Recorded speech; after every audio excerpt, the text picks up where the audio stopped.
है बिहार। तो नीतीश कुमार के द्वारा जो घिनौना हरकत किया गया उस मुस्लिम महिलाओं का हिजाब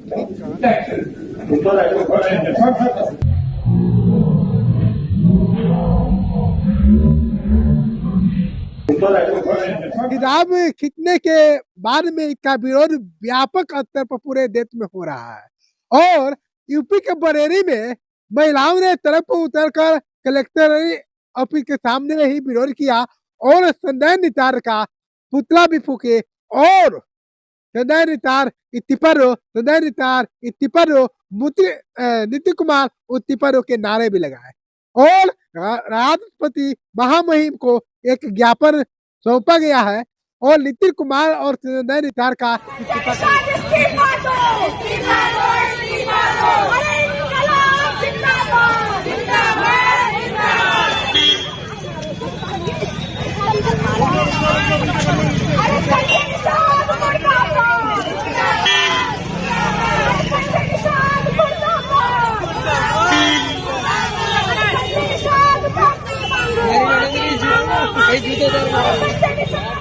तो आखिर नारा भी लगाया जा रहा है कि आखिर जो महिला आयोग है वो कहाँ सोया हुआ है।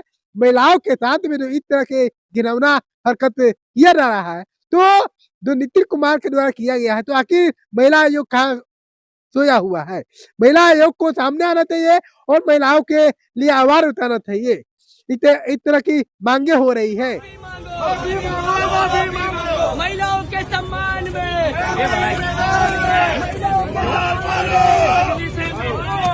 महिलाओं के सम्मान में नीतीश कुमार माफी मांगो। महिलाओं का ये अपमान नहीं चलेगा, नहीं चलेगा। महिलाओं का ये अपमान नहीं चलेगा, नहीं चलेगा। महिलाओं का ये अपमान। नीतीश कुमार के द्वारा जो हिजाब का मामला सामने आया है, कोई मुस्लिम महिला का जो हिजाब खींचने का काम किए हो, ये कई तरह के मुद्दा इस पर आ रहा है, कई तरह के सवाल उठाए जा रहे हैं और नीतीश कुमार के इस हरकत के कारण उनका विरोध भी हो रहा है। अभी अहमदाबाद में एक वीडियो आया जहाँ पे नीतीश कुमार शर्म करो के नारे लगाए गए, सड़क पर लोग उतरकर और उनका खुले तौर पर विरोध कर रहे हैं। लेकिन हिजाब का जो ये मामला है, यह आप लोग क्या सोचते हैं, क्या ये सही है या गलत है? क्या नीतीश कुमार ने जो हिजाब खींचने का काम किए उस महिला का, तो ये कितना सही है कितना गलत है, आप लोग को क्या लगता है?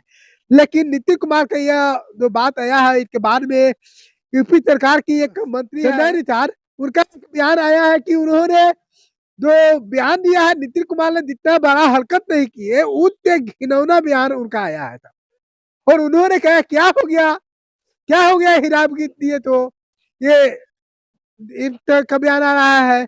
आखिर वो क्या हो गया, इतने अगर हाथ चुआ ना था, कहीं और हाथ लग रहे थे तो क्या होता। इस तरह का गिरौना जो बयान आया है ये अपने आप में वो भी तो आदमी है ना, पीछे नहीं पड़ जाना चाहिए। छू दिया नकाब तो इतना हो गया, कहीं और छूते तब क्या हो जाता। नहीं तो आपको क्या लग रहा है कि कहीं और भी छू लेते क्या है? आप इस तरह की बात कर रहे हैं, क्या कहीं और छू लेते? नहीं, आप लोग तो नकाब पर इतना है, कहीं और चेहरा वरा छुआ जाता है, कहीं और अंगुली पड़ जाती, तब क्या करते हैं? और बीजेपी के अंदर इतने नेताओं की कमी नहीं है। इस तरह के अगर हमारे भारत को वित्त गुरु बनाने की बात होगी तो क्या भारत इस तरह वित्त गुरु बनेगा? इस तरह की जो नेताओं को संस्कार मिला हुआ, बीजेपी के नेता हो या किसी भी पार्टी के नेता हो, बयान होता है और इस तरह की जो बातें बोलना ये कतई सही नहीं है।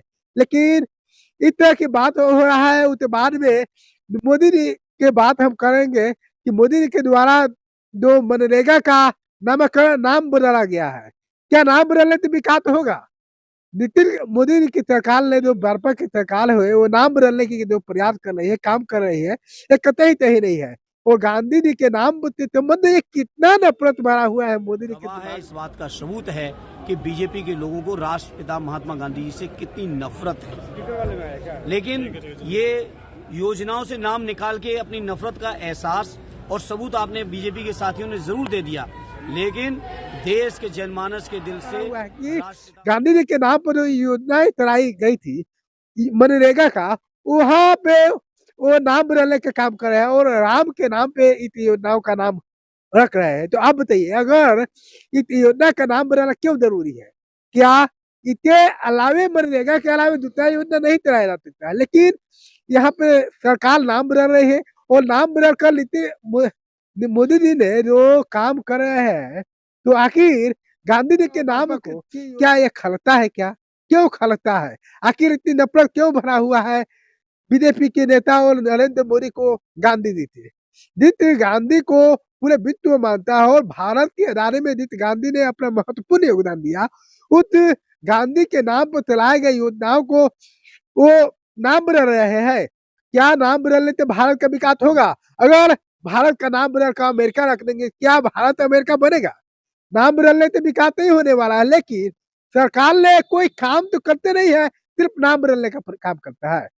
कोई काम ऐसा नहीं है जो इतिहास के हित में सही काम किया जा रहा है, खाली नाम बदलने का काम किया जा रहा है। कि शहर का नाम बदल देते हैं, अब योजना का नाम बदल रहा है। केवल नाम बदल कर उस योजना को अगर अपना बना लेंगे, तो इससे भारत का कल्याण नहीं होने वाला है। लेकिन आप लोग क्या सोचते हैं, क्या भारत का कल्याण इससे होगा? मोदी जी ने जो कर रहे हैं वो सही कर रहे हैं। अब जो मनरेगा में काम करने वाले मजदूर थे, उन मजदूरों के जो वेतन थी उसमें निवेश करने का सारा कर जो खर्च होता था वो केंद्र सरकार उठाती थी। लेकिन अब हो गया, अब 60% केंद्र सरकार लेगी और 40% राज्य सरकार को देना है। आप समझ सकते हैं कि किस तरह केंद्र सरकार जो है, बीजेपी की सरकार जो नरेंद्र मोदी है प्रधानमंत्री, उन्होंने अपने जिम्मेवारियों से अपने आप को बचाने के लिए ही इस तरह का कदम उठाए हैं, ताकि हमारा जिम्मेवारी कम हो जाए और राज्य सरकार के ऊपर टिका पूरा रात तक की। क्योंकि अब राज्य सरकार 40% उसमें निवेश करेगी, लगाएगी, और 60% केंद्र सरकार लगेगी। आखिर जब 100% 100% खर्च केंद्र सरकार करती थी, तो फिर यहाँ 40% राज्य के ऊपर क्यों दिया जा रहा है? ये सवाल है, और भारत मोदी जी को इस सवालों का जवाब देना चाहिए। लेकिन आप लोगों को क्या लगता है, क्या सोचते हैं आप लोग? इस वीडियो में इतना ही, फिर मिलते हैं किसी नेक्स्ट वीडियो में। मैं आनंद मौर्य, जय हिंद, जय भारत।